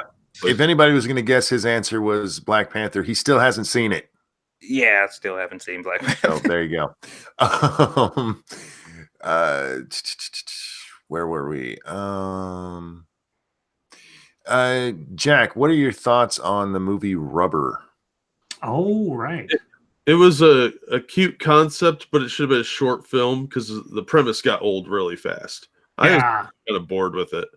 that was a novelty act film, but yeah, a murderous tire. The only thing that kept my attention was that fucking self-aware dude. What was he, a cop or something? Or Yeah, there was a better movie called Silo Killer where this guy had T-shirts for everything. So it was his like making out T-shirt, and they treated it like a low budget schlock movie, and I thought that managed to run the premise a little better than Rubber did. I don't know why it is, but every time somebody mentions Rubber, for some reason in my head, maybe just the imagery or something, Six String Samurai comes up. Have you seen that? Yeah, that's a classic. That was a fun, weird movie. Yeah, if you want to see where like now I don't remember if it's contemporary to or otherwise before it, but if you want to see like Fallout, pre-Fallout, watch Six String Samurai. There's a lot of concepts in there ended up in New Vegas, especially, I think. Yeah, and it had a lot of really good songs on the soundtrack. It's where I first was introduced to the Red Elvises. Oh, yeah, the Red, and they're actually in the movie. Yeah, that's great. Yeah. Favorite pizza, New York, Chicago, or Detroit? Little Caesars. I don't know what we call it here, what city we've assigned it to. I like a Sicilian pizza. Big old slab of bread with the toppings and everything on top. I like all pizza. There you go. I haven't had pizza from enough different places to be a connoisseur, so yeah. I feel like unless you've had them in the actual place, you can't really make that call. Pretty much. Yeah, if you go to a little town in the middle of Montana and they're telling you they got authentic New York pizza, no, they don't, unless it was shipped in. Right. It's like having the best Mexican food. That's why Taco Bell's the best. Mash asks, how can you be hating on the Rocky Horror Picture Show because that movie blew chunks? It's an acquired taste. I understand why people like it. A lot of people I went to college with love it and would go to like the midnight showings and things. It's and more, get high. Yeah, well, it's more of an experience than it is a good movie. Let's put it that way. There's a reason it's a cult film. Most cult films suck, and I'm not being mean to the movie. It's just most films with a cult-like following. The reason they have a cult-like following and not a mainstream following is they're fucking weird and suck. So I think Rocky Horror is the cult movie that normies are familiar with. That's probably true. Yeah. What movie do you think you've watched a stupid amount of times? Mine's either Clerks or Blues Brothers. An Officer, a Gentleman, and the original Footloose. I've seen both of those at least 500 times. Dr. Strangelove and Army of Darkness. Those would be the two movies I played all the time when I was working at the video store. until some lady complained that Army of Darkness was too violent. And I'm like, that thing's practically a G-rated movie now. Come on. But no, I had to stop playing Army of Darkness because one lady complained. It was my first foray into social justice back in 1997. Shockingly enough, I have both answers for this. I know the two movies I've seen the most out of any other movies in my life, and that is Mousetrap and Mulan. Oh, there you go. Yeah, That's I've seen Living with a child. I've seen Mousetrap like 500 fucking times, dude. Mousetrap, I guarantee it's the craziest trap you'll ever see. Jack, have you ever seen the movie Raw? Yeah, it's okay. Yeah. It's Schwarzenegger, isn't it? Oh, that's Raw Deal. No, sorry. Yeah, Raw Deal was a fun movie. I got mistaken for a second. Okay, I need the movie nerds here to help me with the movie. Okay. When I was 11 or 12, so we're talking 86-ish, there was a wrestling movie that was made. No Holds Barred? And this wrestler stopped wrestling because he accidentally decapitated someone with a clothesline. Oh. Does anybody know what movie that is? Not off the top of my head. When I think wrestling movies in the 80s, the first thing I think of is No Holds Barred. Yeah, I've probably seen that movie because that sounds familiar, but I couldn't tell you what it is. We watched that one 100 because we were all, into wrestling, and it was funny as hell because he decapitates a guy. But I cannot for the life of me remember the name of that movie. I don't know. James Colley says, Young Lady Chatterley 1 and 2. Somebody else used to watch Cinemax. Story of O. Mm-hmm. Would Jaws scare you more if they had a real megalodon as Jaws? Yes, because that is an extinct thing. How did Spielberg find that thing? Yeah, because Jaws wasn't a megalodon. No, it was a great white. He was just a big great white. Anyone seen Shinobi? Oh, God. Years ago. Yeah. I played the game more than I saw the movie. Oh, yeah, I used to play that on the Sega. Jack, can I base a comic book character on you? Midnight's asking. Yeah, it told me could. I don't care. Just be careful if you're using his avatar. That is a known taken. property. Yeah, I don't own that. I hear he might show up in Endgame somehow, or be teased in some way, since Marvel got the rights back to Fantastic Four. Yeah, I think they're going to introduce a lot of different characters when they reset the universe. They're going to filter people in. Really, the thing I really hope they do at some point, I've said this before, is if they're going to do any more TV shows, they do Moon Knight, Ghost Rider, and Blade as independent series to begin with, or movies, and then have a team up of Midnight Suns. That'd be great. Yeah, that would be. I don't have a lot of faith they'll do that, though. No, I don't either. But Mash asks, Lords of the Night, how do you feel about the ads I keep seeing on Twitter of Kamala Harris asking people to sign her petition to stop the wall? Politicians do this for a lot of different things. And if you tell them you don't want to see that ad anymore, you'll get one for somebody else with a petition. I tend to just ignore those ones. God damn it, chat jump. But I see I have a super chat here. Thank you. Gulf City Truckin' Bear, the movie's called Grunt. Yes, that was it. Grunt. Yeah, that was a documentary. It was not a documentary. It was a documentary. Thank you so much for that. Yeah, that has been bugging me for more than a decade. Thank you so much. Not enough to go look it up because it's always, it's something that I'll think of and it'll fuck with me for about an hour and then I'll forget and then it does it to me again later. So Grunt, yeah, I'll have to look that because that movie was so bad. We knew it then, but it was fun. The best documentary I've seen about professional wrestling is Beyond the Mat. I think you can find it online relatively easily, especially the special edition that extends it out, because the story of Jake the Snake Roberts at that time is so insane. It's almost worth the price of admission alone. Yes, that is it. That is, yeah. Oh God, Grunt. We used to watch the fuck out of that. The Useless Rebel. Every time I hear Coach Red Pill's phrase, hey Mo, what do you know? Pops in my head. Do you know what movie it's from? I can't remember. Sounds like Three Stooges or something. But I don't know. It's a lyric in a song by Big Bad Voodoo Daddy. I know that. Oh, yeah. So that might have been in Swingers. Which was the worst sequel/prequel? Recently, the first thing that comes to mind is The Thing. Like, it did absolutely nothing. First off, it was a bad movie. And secondly, it did absolutely nothing to enhance or make any more entertaining the original John Carpenter's The Thing. It was awful. I would have gone with Wizards of the Lost Kingdom 2 because it had David Carradine in it.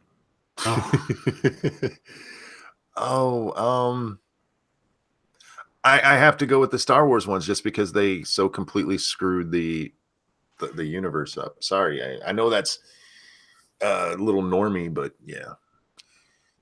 Two incredibly underrecognized films that I absolutely love of the last 10 to 12 years were Zodiac and Prisoners.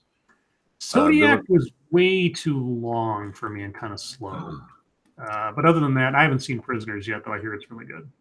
Yeah, I haven't seen Prisoners. I have the same complaint about Zodiac. It was a little slow and long. It was good. It just I can't sit still for that long for dry movies. Something's got to blow up. If you want to know about the Zodiac, you can't do wrong with just reading the book Zodiac by Robert Graysmith, which is where the basis of that movie is from in the first place. The story by itself, without any cinematic component, is amazing and crazy and scary all on its own. You don't need the movie. He went on to say Villanueva is the best filmmaker at the moment and wanted an opinion. Do you guys, what do you think of Villanueva's movies? I'm not familiar, so I don't know the name off the top of my head. You'd have to tell me a movie he's made. Yeah, Zodiac and Prisoners. Prisoners. Again, I don't know the guy's filmography, so I couldn't tell you. Okay. I don't really follow directors. What movie do you think would be the funniest to be made into a porno? JFK. From Hell? Schindler's List. The Day the Clown Cried. Now, I am waiting for that thing to be released. I hear they're going to at some point, because since Jerry Lewis is dead now, it's going to end up on the Criterion Collection. Birdemic. Scribe or Satsu, have any of you seen an old school anime called Unico? That sounds familiar. Yeah, that sounds really familiar. But I can't say for sure because I don't have a breadth of anime experience like Satsu has. So. Wow, yeah, that sounds very familiar. Hold on, let me find that one. Okay, while you're looking for that, subtitles or dubbed subtitles? It depends. I prefer seeing movies in their original language and subtitles whenever possible. I don't like dubbed stuff. It just looks weird, and my brain doesn't like watching dubbed lips and everything. My brain has trouble processing that this person is saying those words. Yeah, unless it's a Godzilla movie from the 50s or something, then it's just part of the entertainment. The only time dubbed is okay is when you're watching foreign porn. Because you don't want to be trying to read while you're wanking. Yeah. Satsu, are you looking forward to season 2 of One Punch Man? Oh, yes. Yes, I am. Why doesn't Scribe Light work at a punching bag? What? As a punching bag for a female boxing gym getting paid to get a boner. Dude, he doesn't like to be hurt. He's the dom, dude. Yeah, I'm not the masochist who likes to be beat up by women or anything. And then that's a whole different kind of thing. Actually being injured, that is a very particular kind of arousal that I don't possess. Yeah, don't be weird. So curious about your about the BDS. He has a whole channel where you can go find out all kinds of things, Toasty. Yeah, I run all that stuff down over on Non-Author Dark. So, what's your favorite Tremors sequel? Oh, I think me and Squishy just watched the last one, the ice one. It was like I forgot what it was called. That movie's ridiculous, man. Or am I thinking of Tremors? Is that Tremors? I only watched the first one, and that's all I need. Honestly, it's perfect. But Tremors is one of those like almost perfect films, the way it is and the way it was constructed. I would have to say David Lynch's Dune. They're remaking that too, apparently, and like I think Jason Momoa is going to be in it. Of course he is. I think Javier Bardem. I think it's the same guy who did the Blade Runner sequel is directing that one. Okay, it might be good then, but I don't have a lot of faith because once you cast Jason Momoa, he plays Jason Momoa. If you want to see Dune, at least as far as what's available now, if you want to see Dune done right, you find the Sci-Fi Channel version with what's his butt? McAvoy. James McAvoy. Yeah. Actually, well, no, James McAvoy was in Children of Dune, but the one before that, the actual Dune movie with John Hurt, was great. Worst cities that have SJWs. Portland. San Francisco. From what I know, I was about to say, from what I know, San Francisco and Portland are probably the worst. Yeah, it depends. Do you want violence or shit on the street? They get the most press. I'm sure there are others that are comparably as bad, let's say. Monkey, did you choose your character body type in Far Cry? Of course I did. I had to play. Yeah, they don't ask you male or female. It's choose your body type. Body type. Which is funny because you can actually, we found out last night, you can choose the female body type and give her a big old fat beard. Yay! She a dwarf? No, she's still tall. That's equal. Yeah, the body. The choose your body type. It is only male or female. It's not, short, tall, thin, fat. No. Just do you have titties or not? Lords of the Night, worst movie that you saw last year. Oh God! In the theater? I didn't watch very many. Last year, it was this thing on Netflix. It was this. I don't even remember what it was called. It was something like.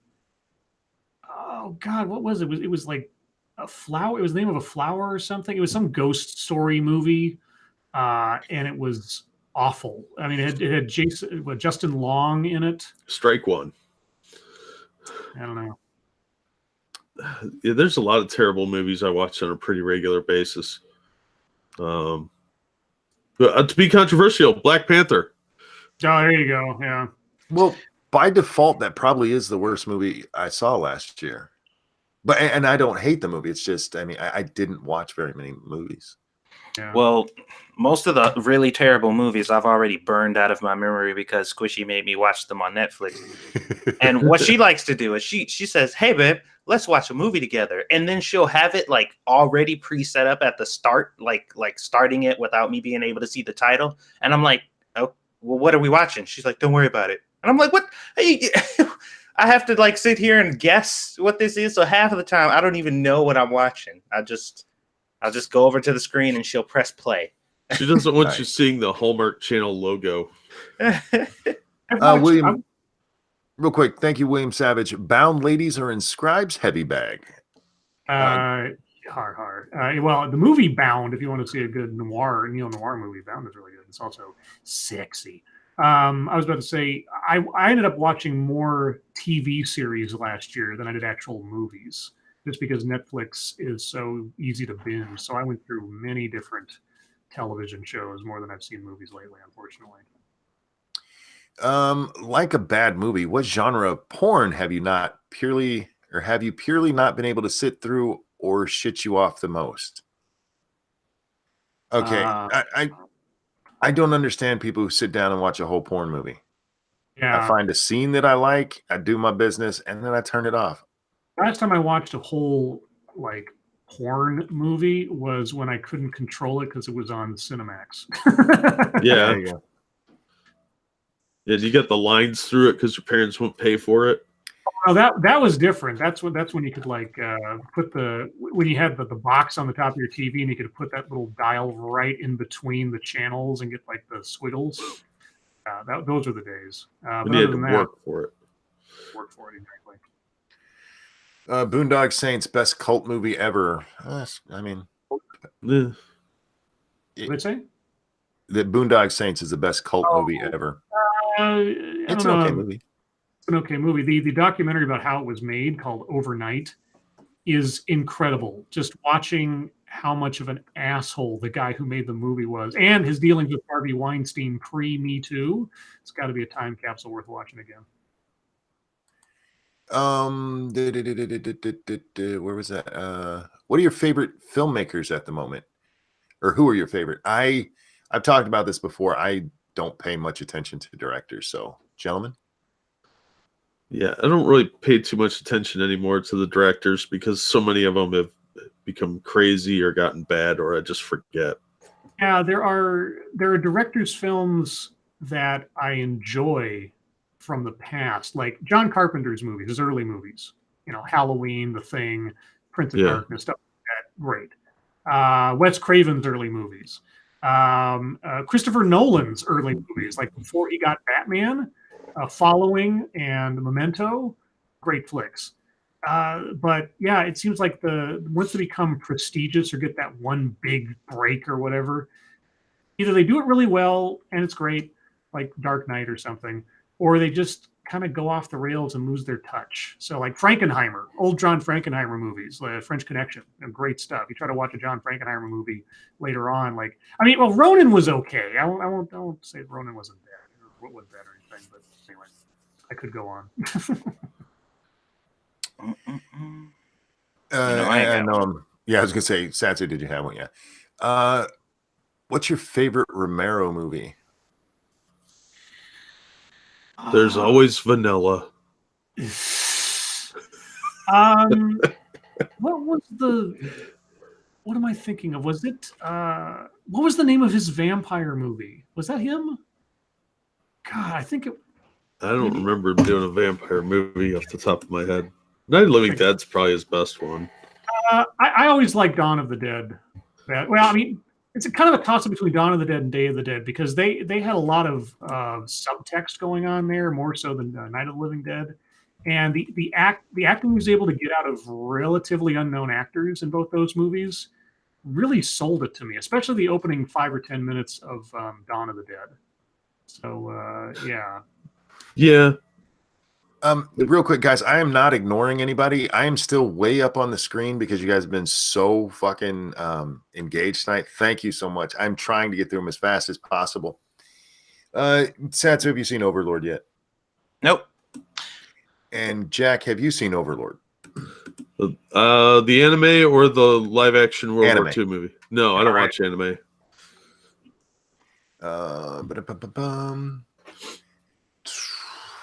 Oh wow! I just got to where everybody's asking about Grunt. Jesus fuck. Wow. Lords of the Night and what's your favorite conspiracy for all of us? Oh, The pink tax. Russia collusion. That Bigfoot isn't real. Jack, you can get us in trouble. By the way, you don't have to keep calling him the guy with the magenta crown. That is Jack Cochran or Bad Comic Reviews. Or if you're gonna go by that, that's Magneto. Galactus. Galactus. Sorry. Well, I was going with the magenta thing, and it shut up. Yeah. No, we discussed that just the other morning. Oh, and I don't have one. I love all of them. I think they're fun. Did you catch mine? You said the pink tax. Yes, that is my absolute favorite conspiracy. This is aimed at everybody except Satsu. What's your favorite sports movie? Slapshot. Yes. That was theirs as well. Slapshot or rollerball? Actually, I have a weird sort of guilty pleasure for any given Sunday.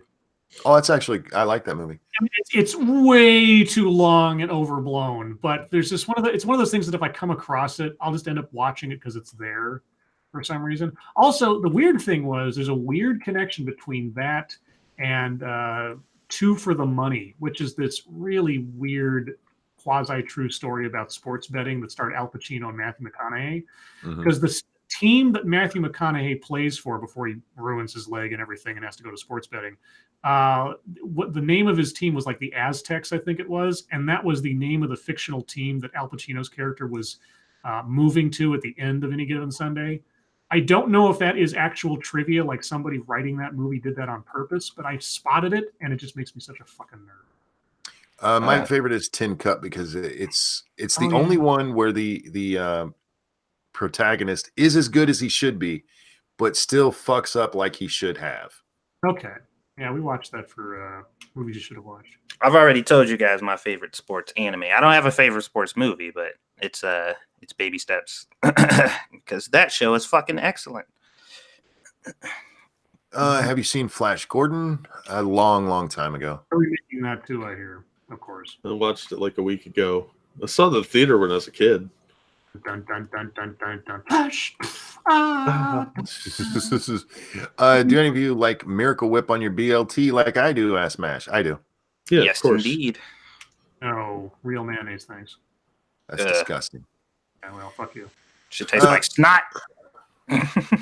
What time will Monkey in the Morning be? Hopefully around 2:00. The way I'm feeling, do not count on it tonight. Let's see. Another Overlord question. Did you know there's a Christopher Columbus anime? I'm not surprised, but no. There's been cartoon versions of Titanic, so I'm sure, why not? Christopher Columbus anime. What's Jack's favorite Romero movie? You just answered that a minute ago, didn't you? Yeah. Okay. It was a different person asking, but again, this was asked like 15 minutes ago. I'm trying to get through the questions, guys. I'm so sorry. Will Patrick Stewart be in the Dune remake? Probably not. No, I doubt it. But you never know. Hey, he's done weirder things, but he won't be playing the same character, certainly. You were as stuffed as a Thanksgiving turkey earlier. Thoughts on that? The Miracle of Nose Spray. Lords of the Night and Guest, have you ever watched a movie with a date hoping to get laid, but the movie ruined the moment? No. No. No. No. Yes, that's actually happened to me. Oh, I'm sorry. Yeah, What it was the sucked. movie? Gone in 60 Seconds. Oh. The original or the Nick Cage remake? The Nick Cage one. Oh, okay. When me and Lady Monkey were dating, I'm using air quotes, when we were in high school and fucking a lot. Graffiti Bridge, the God. underappreciated sequel to Purple Rain. We tried watching that movie like 400 times, and every time we ended up having to turn it off because we were fucking. Do you feel a little bit dirty after Monkey? I don't know what that's in reference to. After Monkey. Well, I know I have to take a shower, a really hot one, and scrub myself after I do the show every night. Does Orgasmo count? Oh God, see, this is whatever we were talking about. I'm sure Orgasmo counted. Yeah. Sure. Are redheads sexy? Yes. Well, it depends on the redhead. They can be. I don't think Ronald McDonald's real hot. Let's see. Oh God, chat jumped. And there are way too many questions for chat to be jumping. But there's some repeat questions in here. There we are.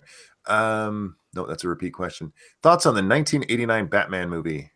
It was the best Batman movie to date, and it's probably my favorite one until The Dark Knight, but yeah, it still had problems.